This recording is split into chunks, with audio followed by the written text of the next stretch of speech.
Hi everyone, Janie here. Welcome back to my garden.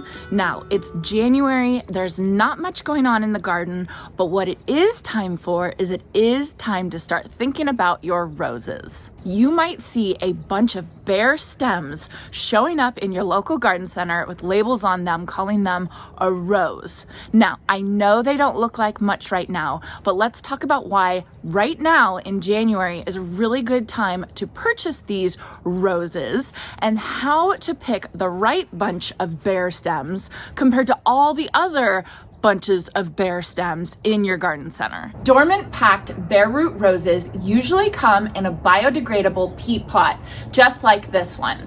Now, technically, this is still a bare root rose. Nurseries often sell their bare root roses packed in soil like this because it's easier for them to keep the rose healthy and alive while selling them to you. They are still technically bare root roses because they're not meant to stay in this peat pot for really more than about a month. Now, when you get them home and you decide it's time to plant them, you can plant them straight out in this peat pot. You can score the sides and you can just stick this right in the ground. However, it is recommended to take the peat pot off, especially if you live in a very dry area like I do, because it's going to take a while for this peat pot to degrade and to break down, and it might actually hinder the root growth in the first year. A lot of nurseries will receive their stock of roses around January and February. This is actually perfect timing because when you purchase your new rose, take it home and plant it early around February or March, you're going to give your new rose plenty of time to settle into its new home before it breaks dormancy and blooms. This also will allow the rose time to root in and will make it better equipped to handle the heat of summer that's coming. Where I live here in Northern California, zone 9B, temperatures right now are hovering around 40 degrees at night to 60 degrees during the day. This is actually perfect temperature for planting roses. If you live in a colder area than I do, just wait until your temperatures are around 40 to 60 degrees Fahrenheit to plant your rose. Okay, so I've talked you into it. You're planning to run out to your local garden center and pick up a rose before they all sell out. But wait, there's a couple things you need to think about before you go. Specifically, what type of rose do you want? Do you want the kind with the long stem with one single rose, or the bunches of roses? Do you really want to focus on one that's disease resistant or that smells beautiful? Do you want a climber like I have behind me? What kind of climber do you want exactly? Because there's a ton of different kinds. Rose classifications can be confusing. There are so many different types, and not only are there those types have been bred together to make mixes of each of the different types, so you have to add that on. Then you can take a company that's made their own type of rose and trademark the name, and then you add that on to the types that you need to know about. Personally, I can't keep it straight. So to simplify things, at least in my mind, I like to think of 5 different types of roses with lots and lots of gray area in between. The first type of rose I want you to think about are floribunda roses. These are the type of roses that will bloom in clusters as compared to one single bloom on one stem. These roses can actually bloom from top to bottom and be a beautiful focal point in your garden. Floribunda roses are also known for being incredibly disease resistant and also hardy.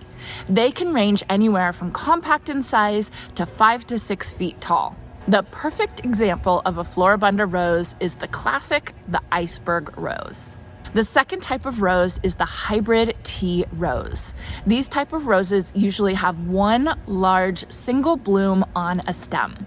They're usually incredibly well scented, and they often have their foliage focused on the top of the shrub, where the bottom of the shrub is a lot more bare. So these type of roses are really good to underplant with companion plants. Hybrid tea roses usually get around 4 to 6 feet tall at maturity. Of course, there are outliers to this range. A good example of a hybrid tea rose is the Earth Angel rose. So gorgeous.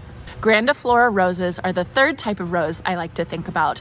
They look very similar to hybrid tea roses, however, they're massive. They're grand. These are the tallest of the non-climbers, and they can get big, about 8 to 10 feet tall. So they're perfect as hedges or in the back of your garden. They're usually very hardy and very disease resistant, and a great example of a grandiflora rose is Queen Elizabeth. The next type are shrub roses, which also includes English roses or David Austin roses. The majority of shrub roses are often around 5 to 6 feet tall, but of course there's lots of variations, so check your variety. I think of shrub roses as the most beautiful blooms of all roses. I love the roses that have a very high petal count. I think that they're gorgeous, and many of the David Austin roses that we think of are technically shrub roses. Finally, we have the climbers. Now, the climbers are its own type of rose. However, climbing roses have different representatives from all the other types of roses that I just talked about.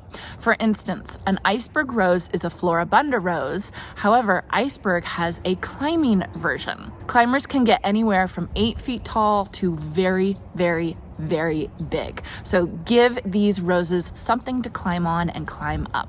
Okay, so you've decided which kind of rose you want. Maybe you've even chosen your color and the specific variety that you want. So you head to the plant store and you see this. Which one is a good one? They're all a bunch of sticks. Did you know roses have grades?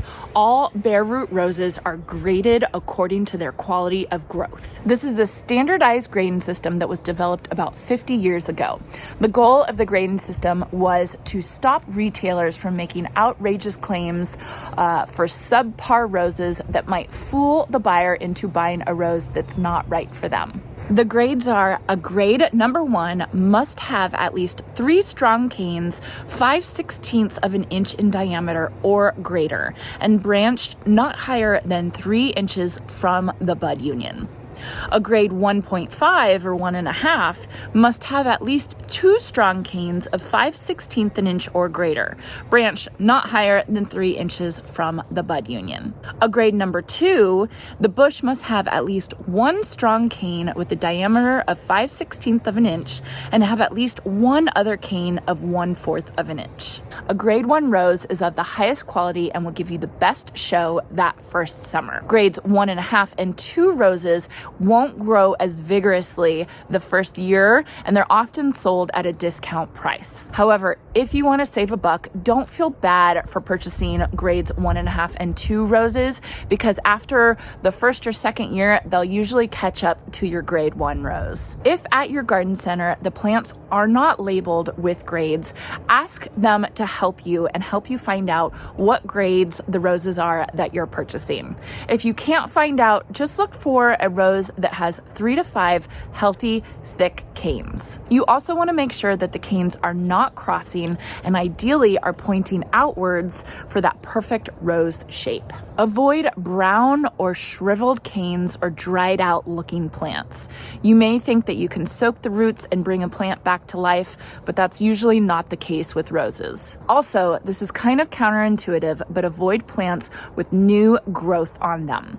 This new growth usually will not survive transplant, and it'll actually stress the plant out in the long run. So just as a recap, if you're thinking about getting a rose for your garden this year, now's the time to start thinking about it. Try to get the healthiest plant you can, grade 1 if possible, for the best show this current season. Plan on planting your rose when it's around 40 to 60 degrees Fahrenheit to give your plant plenty of time to settle into its new home. Let me know in the comment section down below if you're thinking about getting a rose this year. If you found this video helpful, please consider liking and subscribing. It actually helps my channel out so much. I hope you enjoyed this, and I hope you all have a chance to get into your garden today.